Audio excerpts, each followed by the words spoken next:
the link between a gospel church and infant baptism. In this chapter, I want to show that the concepts of a gospel church and infant baptism are hand in glove. A major plank in the platform, the theology, upon which a gospel church and its link with infant baptism stands, is the covenant theologians' claim that the Old and New Covenants are in essence one and the same, and that these two covenants are nothing more than different administrations of one covenant of grace. As a direct consequence, covenant theologians go on to claim that Israel in the Old Covenant and the church, the ekklēsia, in the New Covenant form one continuous body. To distinguish the ekklēsia from Israel, they invent a title for it, the Gospel Church. All this, as I have argued, is pure invention, but it is far from innocent. The consequences are dire. But let me make the case that such teachers link a gospel church and infant baptism. John P. Sartell, for instance, actually opened his booklet, What Christian Parents Should Know About Infant Baptism, by saying, "We begin our study with the Old Testament character of Abraham." What a remarkable opening statement in a booklet to deal with baptism, a New Testament, a New Covenant ordinance. Would infant baptizers begin a study on the Lord's Supper with the Passover? Would they set about an examination of church discipline by looking at Moses and the man gathering sticks? Do we embark on a discussion of the duties of church elders by considering the hierarchical appointment of the 70 judges to help Moses? Is it not a golden rule of biblical interpretation to start with passages which deal most fully, explicitly, with the subject in hand? Surely the practice of a New Testament ordinance began in the New Testament, did it not? This would seem self-evident. Shouldn't, therefore, the New, not the Old Testament, set the parameters for its practice? And shouldn't the study and explanation of such an ordinance begin, to say the least, in the New Testament? What did Abraham know about baptism? Of course, Sartell started with Abraham because he thought that Abraham was in the church, and baptism is the equivalent of circumcision. But that was begging the question. Benjamin B. Warfield wrote of the continuity of the Church of God in the Scriptures, and of the inclusion of children in the church in its pre-Christian form. Thus, he argued, the Old Testament practice of circumcision is the basis of the New Testament ordinance of baptism. He even went as far as to assert, if the continuity of the church through all ages can be made good, the warrant for infant baptism is not to be sought in the New Testament, but in the Old Testament. This is another remarkable statement, being nothing less than an admission of the non-New Testament basis for the practice of infant baptism. And since its premise, the continuity of the church in all ages, is false, then it follows that there is no warrant whatsoever for the practice of infant baptism, according to Warfield's own words. Yet he was even prepared to say that this sense of continuity was so strong and so obvious in the apostolic age, he did not doubt that children born into the church during this age were both circumcised and baptized. Indeed, the change from circumcision to baptism, he alleged, was slow and never came until it was forced by the actual pressure of circumstances. The instrument for making this change was Paul. We see the change formally constituted in Acts 15. This is an amazing rewriting of the Acts, is it not? Baptism is not even mentioned in Acts 15. Warfield must have had extraordinary powers of sight if in that chapter he could see infant baptism replacing circumcision as its equivalent. R.L. Dabney, wrote that the church is substantially the same under both dispensations, the Old and the New Testaments, the Old and New Covenants, retaining under the New the same membership and nature, though with a suitable change of circumstances which it had under the Old.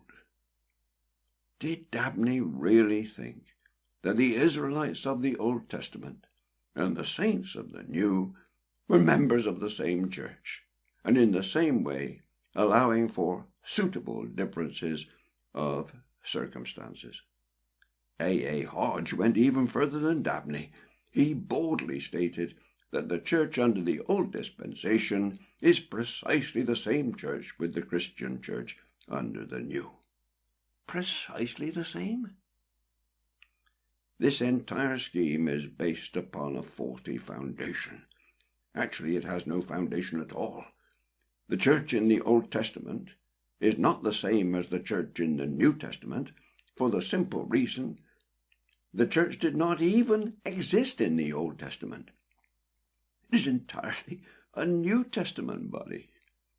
Hence, the deductions of infant baptizers are based on a false premise. In particular, it is useless to argue from this false premise to say that baptism has replaced circumcision. It has done nothing of the kind. Pierre Marcel's words may be regarded as typical of the infant baptizer's view. He claimed that the church has been and remains one. The nation of Israel was the church. The Christian church, since it also comes under the covenant of grace, is the same church. Take careful note of Marcel's words. He said that the nation of Israel was the church. This is a staggering statement. It will take some justification. It cannot be done. It is utterly false. The nation of Israel was not the church. Though, as we have seen, infant baptizers frequently referred to the Jewish church, there was no such thing. When they qualify the church and call it the Christian church or a gospel church and so on, they merely add to this confusion. R.A. Cole, for example, wrote that after Christ's breach with the church of Jewry, the Lord began to constitute his own church. His own church? As opposed to somebody else's church? The Christian church? Is there any other? We ought to do as the New Testament does, and speak only of the church of Christ, the ekklēsia. Louis Berkhoff, writing on the Sinaitic covenant, said, "In a large measure, church and state became one. To be in the church was to be in the nation and vice versa, and to leave the church was to leave the nation." What a manifestly false assertion. The nation of Israel, the church. Matthew Henry, commenting on Mark 2:23, where it is recorded that the disciples ate the corn on the Sabbath, said, "What a poor breakfast Christ's disciples had on a Sabbath morning when they were going to church." Going to church? They must have had a remarkably long journey that Sabbath. The church was not even founded at the time, and what a mongrel mix-up the Sabbath and the church. Nevertheless, there is the claim. The church is the same in both testaments, infant baptizers say. Sadly, some Baptists agree with them. Errol Hulse, for instance, who said, "The gospel church is not a different church from that which existed in the Old Testament period." If so, an interesting question arises. According to infant baptizers, the disciples were members of the church before they met Christ. After all, they were in the covenant, they were circumcised, they belonged to the nation of Israel, hence they were members of the church, according to infant baptizers, indeed, according to all covenant theologians. Presumably, on regeneration they became members again. But the point is this: if they were members of the church before they met Christ, why did Christ say that he had chosen them out of the world?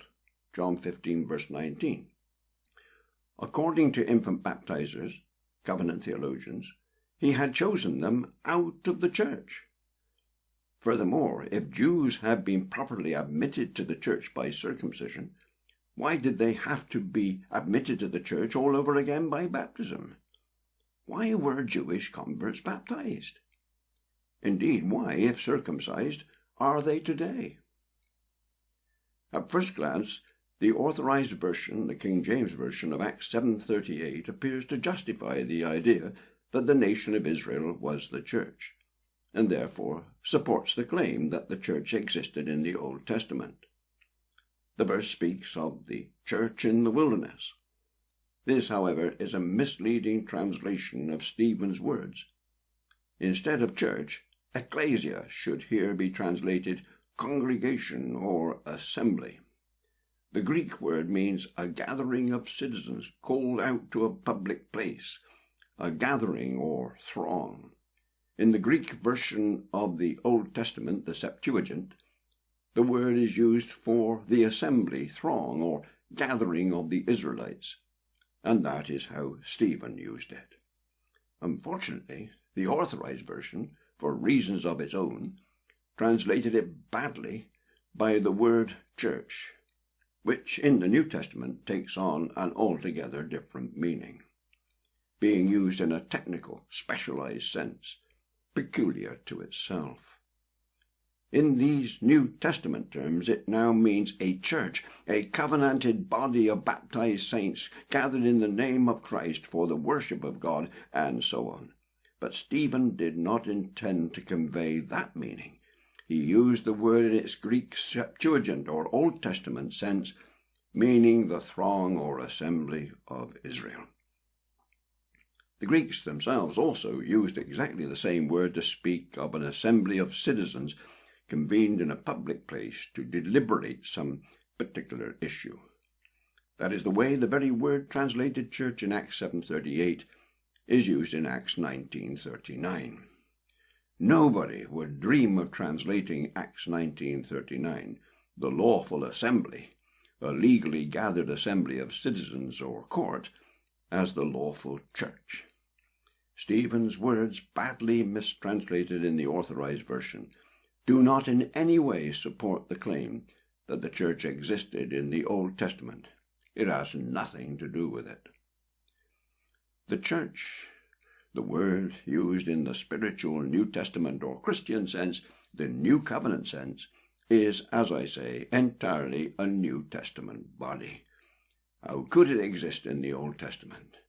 The very first time it appears in the Bible is in Matthew 16:18, where Jesus said, "I will build my church." Exactly so. That was the founding of the church, and it took practical effect on the day of Pentecost. We know that the church is built on the foundation of the apostles and prophets, Jesus Christ himself being the chief cornerstone. In this verse we have the foundation of the church. What and who is the foundation? The apostles and prophets. There is no question or debate over who the apostles were, but who were the prophets? Did Paul mean the Old Testament prophets, or did he mean the New Testament prophets? Clearly he meant the prophets in the New Testament. Why? For 3 reasons. First, if he had intended the Old Testament prophets, he would not have said the apostles and prophets, but he would have said the prophets and apostles, putting them in their proper chronological order. Secondly, the immediate context in which Paul wrote makes it abundantly plain that he meant New Testament prophets. A few verses later he spoke of the mystery of Christ, which in other ages was not made known to the sons of men, as it has now been revealed by the Spirit to his holy apostles and prophets. Clearly the prophets in this verse were the New Testament prophets. The mystery had been fully revealed to them now. This makes it very likely, to put it no stronger, that those spoken of in the earlier passage were those same New Testament prophets. Again, shortly after, when speaking of the church and the gifts Christ gave to the church after his ascension, Paul said that he himself gave some to be apostles, some prophets. This refers without doubt to the New Testament prophets. Thus the context gives a second reason, which makes it extremely likely, to say the least, that Ephesians 2:20 relates to the New Testament prophets. See also 1 Corinthians 12, verse 28. Thirdly, Paul did not write of the apostles and the prophets, but the apostles and prophets. The one definite article qualifies both apostles and prophets. They were together the one foundation of the church.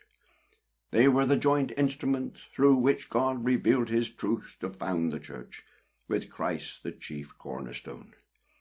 The apostles were New Testament men, a new covenant phenomenon. Likewise, these prophets. For these three reasons we may say without question that Ephesians 2:20 teaches that the church was founded in the New Testament. And since it was founded in the New Testament, how could it exist in the Old? It did not. It could not exist before it was founded. Hence, for infant baptizers to maintain that the church is the same in both testaments must be completely wrong. It did not even exist in the Old Testament. And consequently, any and every practice which is deduced on that false basis must itself be false. In particular, infant baptism cannot be justified by this argument of the so-called continuity of the church. Of course, as I have said, there were true believers in the Old Testament, and they were saved in the same way as believers in the New Testament. They were in the same covenant as the New Testament saints, and they will inherit the same eternal glory. This arises from the spiritual aspect of the Abrahamic covenant. The believers of both testaments are in the same covenant with God, the new covenant, which was the spiritual aspect of the Abrahamic covenant. But while all that was true of the saints in the Old Testament, it is entirely wrong to speak of the church in the Old Testament. There was no church at that time, in the terms of the New Testament. Therefore, any attempt to apply Old Testament conditions to the church is greatly misguided. Sadly, the fallacious notion that the church existed in the Old Testament is one of the basic arguments of infant baptizers. As a result, they wrongly apply Old Testament practices and conditions, especially about circumcision, to the church. It leads to all sorts of trouble. And it is baseless when they talk about the Abrahamic church or the Mosaic church or the Jewish church. They make utterly ridiculous statements. And when they talk of a gospel church, they simply add to the muddle. In particular, as a consequence of their mistaken view of the continuity of the church in both testaments, infant baptizers hold that New Testament baptism has replaced Old Testament circumcision. But since the church did not exist in the Old Testament, their appeal for the baptism of infants on that basis falls to the ground. Warfield summarized the total range of arguments employed by infant baptizers. The argument, in a nutshell, is simply this: God established his church in the days of Abraham and put children into it. They must remain there until he puts them out. He has nowhere put them out. They are still then members of his church, and as such entitled to its ordinances. Among these ordinances is baptism. This is the argument in a nutshell. But the shell is empty. God established his church not in the days of Abraham, but through Christ in the New Testament.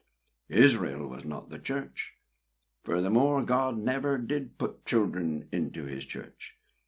God only ever put believers into his church, in the local sense of the word. The church is composed of the elect, not the elect and their children. Warfield's argument falls to the ground because it is based on a false premise. And since, as he said, his argument summarized the entire case of infant baptizers, it is the argument in a nutshell. Their whole hypothesis collapses. I now move on to the second issue.